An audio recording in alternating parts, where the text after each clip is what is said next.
Ashley Dupré's career has been filled with scandals, and it might be for that reason she stepped out of the limelight. Now that her stepdaughter has found her own status as a public figure, it's time to catch up on how Dupré built such an infamous reputation. Ashley Dupré first discovered she could sing when her boyfriend, a musician, heard her belting out soul icon Aretha Franklin's Respect while taking a shower. As she wrote on her now-defunct MySpace page, her boyfriend was so impressed with her voice that he and his band's guitarist recruited her to be their singer.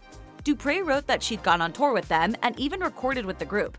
Among the numerous musical influences she referenced on social media were Lauryn Hill, Patsy Cline, Christina Aguilera, and Frank Sinatra. She explained, "I am all about my music, and my music is all about me. It flows from what I've been through, what I've seen, and how I feel." When the New Jersey native arrived in New York City in 2004, Dupré had one goal: to land a record deal and become a star. In NYC, she spent several years networking throughout the local music scene, and she wrote on MySpace that she was finally ready to pivot towards focusing on her own music. However, her career path took a drastically different trajectory. Dupré was a 19-year-old aspiring singer when she met Jason Itzler in the lobby of a hotel. As Itzler told the New York Daily News, he approached her and offered his business card for his company, New York Confidential.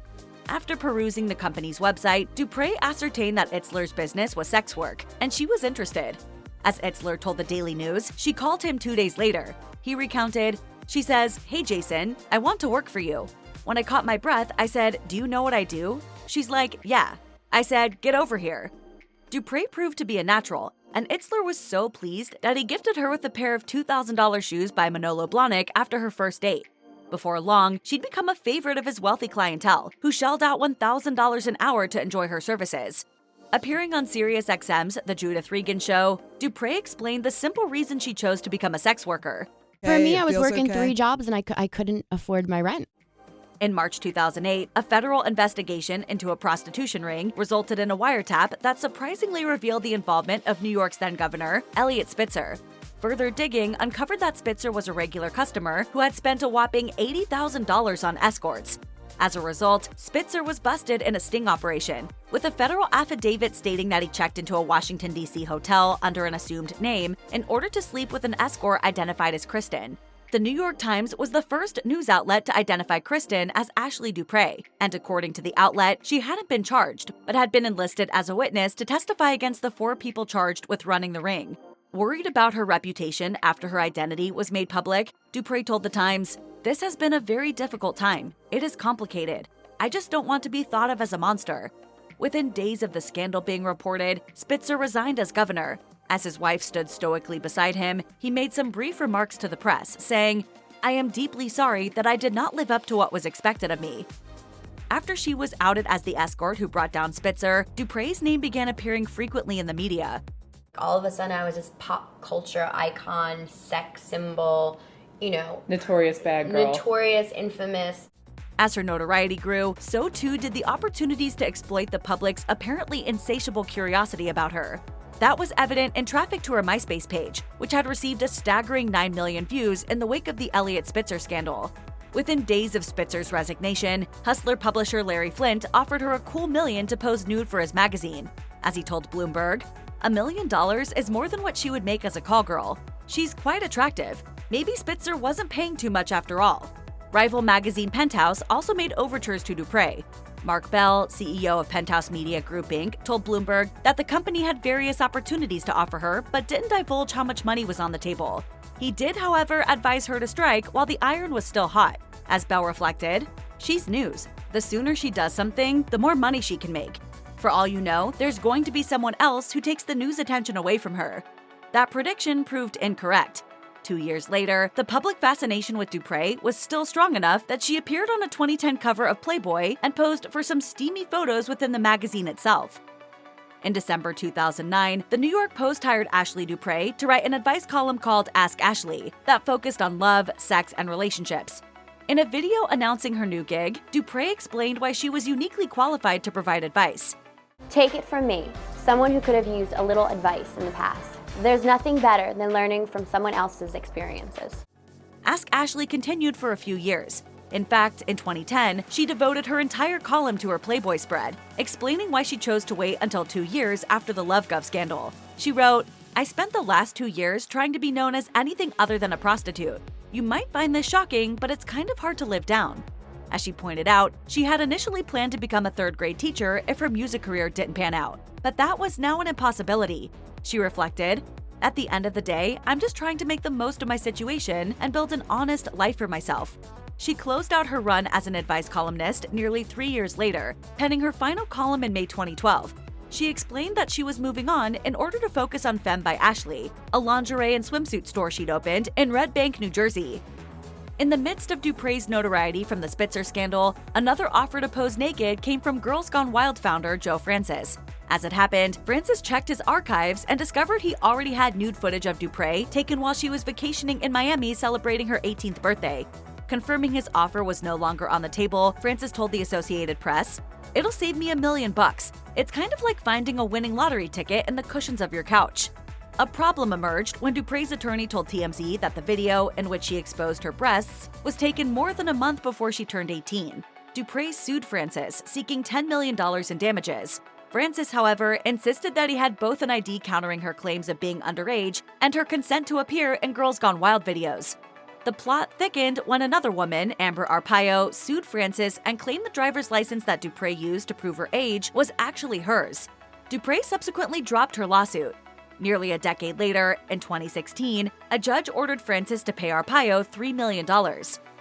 As we mentioned previously, Dupré's MySpace page, which she'd initially set up to promote her singing aspirations, blew up after the Spitzer scandal. Her account hosted a demo of a pop single she'd recorded called What We Want, which became an online hit when it was streamed more than 900,000 times. The song also received some legit radio airplay on New York's Z100, at least until the novelty wore off.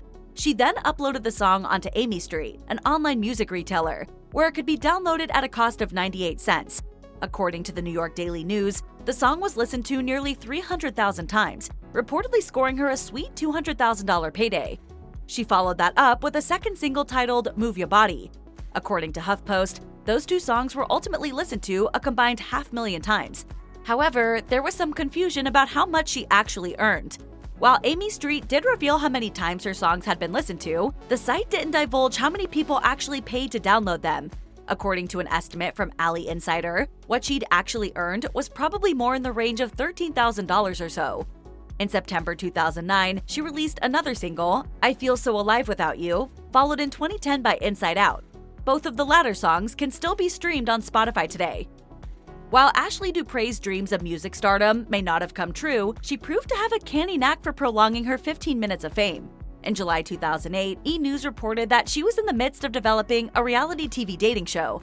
As one source told the outlet, they're talking to MTV about Ashley becoming the next Tila Tequila. Further details emerged, revealing the idea that Dupré should host a dating show that was described as being like a cross between Cinderella and Pretty Woman. Although nothing ever came of the project, Dupré finally entered the realm of reality TV in 2010, when she appeared in an episode of Kel on Earth, the short-lived Bravo series centered on PR maven Kelly Cutrone. The following year, Dupré had a far meatier role when she was one of the stars featured on the VH1 series Famous Food. The premise to this reality show saw Dupré alongside other celebs, including The Hill star Heidi Montag, former Real Housewife Danielle Staub, one-time Bachelor Jake Pavelka, and Sopranos actor Vincent Pastore attempting to open a restaurant. Mere months after making headlines for the Spitzer scandal, a 23-year-old Dupré found herself back in the headlines for yet another scandalous relationship. This time, it was with married New Jersey construction magnate Thomas T.J. Earle, father of future social media sensation Alix Earle.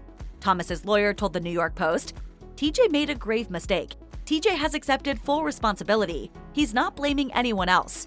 Despite that public admission of guilt, the affair didn't end. Earle eventually divorced his wife, and in 2012, Dupré revealed that she and Earle were engaged and expecting a child. As she told Page 6, on the record, yes, I can confirm that I'm almost 7 months. I can't tell you when the wedding date is just yet. They welcomed a daughter, Isabel, and got married in 2013. They subsequently had another daughter, Penelope. Not long after, in 2015, Dupré took to Instagram to announce that she was shutting down her boutique, Femme by Ashley, in order to be a stay-at-home mom. She wrote, but as my children get older, I realize that I can always reopen Femme, but I will not get another chance to raise and enjoy my children. So I have made the difficult decision to close Femme and focus my time on Isabel and Penelope. When Dupré met TJ Earle, she not only became his wife, but stepmother to the 2 daughters he shared with his first wife. It just so happened that one of her stepdaughters, Alix, would find her own career in the spotlight. According to Earle, her relationship with Dupré wasn't exactly cordial at first, given the scandalous role that she'd played in her parents' divorce. Earle recalled the experience of getting to know her new stepmother on the Call Her Daddy podcast. I wanted to rip her head off. In addition to her private rage, Earle also had to deal with the public humiliation of her father leaving her mom for a one-time sex worker, whose claim to fame was being paid to sleep with the ex-governor of New York. That came into play when one of her teachers discussed the Spitzer scandal during a history lesson, with Earle's classmates well aware that Dupré was her stepmom. I left school bawling my eyes out. I was so embarrassed. Over the years, though, Earle's relationship with Dupré has improved considerably. In an interview with Elle, Earle revealed that the two are now very tight. She reflected, "We've gotten to such a good point. Whatever's happened in the past, we've all gotten past it as a family.